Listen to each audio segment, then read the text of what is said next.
um ali. Aí no meio, porteiro de curral no meio é ruim demais, mano. Pode ficar mais do lado. Você não conta. Porteiro de curral no meio.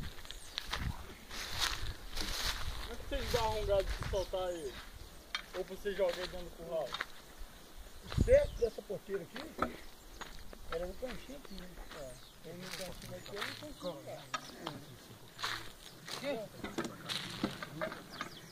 Sei lá, minha opinião. Não, a de lá vai ficar no cantinho também. Ficar no gado no tronco, sair embora pra fora.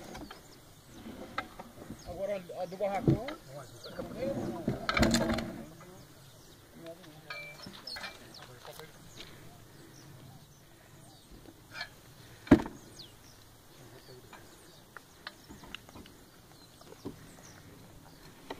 Vai, caramba! Pardal, ô! Pardal é só com o meu pau. Vai!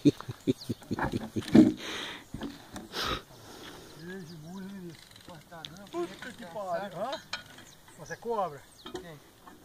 Cobra bonita, você bate de graça. Bora. Vai, sim! Vai! Tá bom. Não tô aguentando não. Tem que pegar demais. Aqui é assim, né?